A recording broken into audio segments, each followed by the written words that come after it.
Mystery of the Magical Book.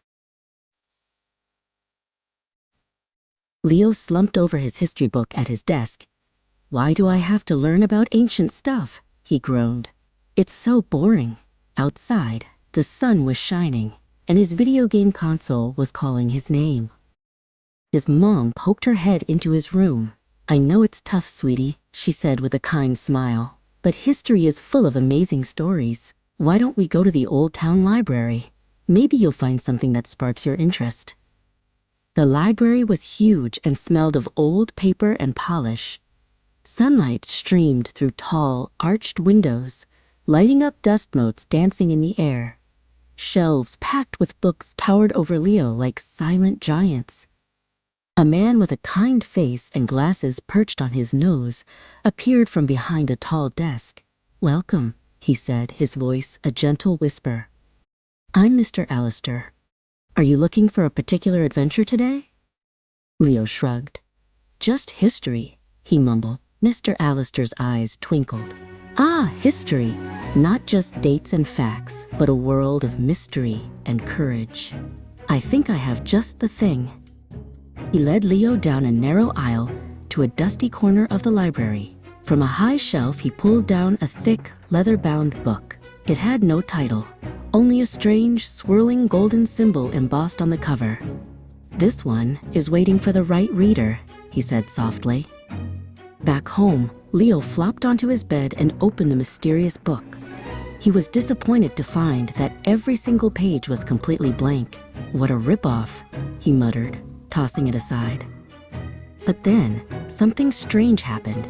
The book lay open next to his boring history textbook. Words began to lift off the textbook's page, glowing faintly. They swirled in the air like tiny fireflies before settling onto the blank pages of the magical book. The words on the magical book's page were no longer just facts. They formed a thrilling story of a brave chariot racer in the Circus Maximus. As Leo read, the golden symbol on the cover began to glow brighter and brighter. The light grew, enveloping him completely. The smell of his room was replaced by dust and the roar of a crowd. When the light faded, Leo was no longer in his bedroom. He was standing on the stone steps of a colossal arena in ancient Rome.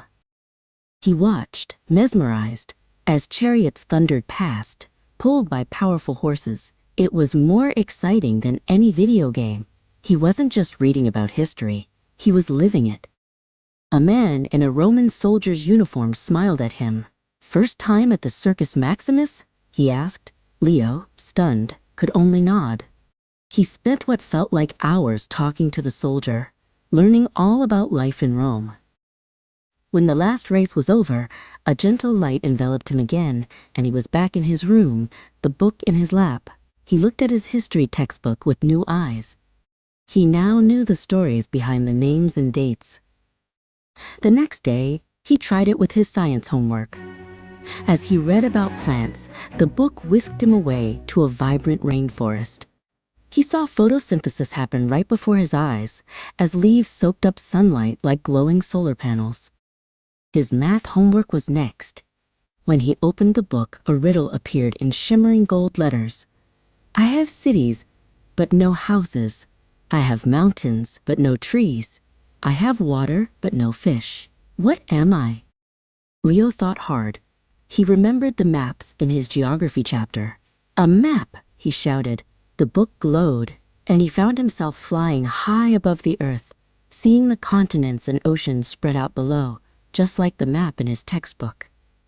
From then on, studying was Leo's favorite thing to do. Every subject was a key that unlocked a new adventure. He aced his history test, not because he memorized dates, but because he remembered talking to a Roman soldier. He solved math problems with ease, remembering the view from above the clouds. He understood science because he had seen it with his own eyes. Learning wasn't a chore anymore. It was magic. Leo ran back to the library, the magical book tucked under his arm. He found Mr. Allister sorting books. "Thank you," Leo said, his voice full of excitement. "The book, it's magical." Mr. Allister winked. All books are magical, he said. They can take you to different worlds and show you amazing things. Sometimes, you just need a little help turning the first page. Leo smiled, understanding completely. His adventure in learning had only just begun.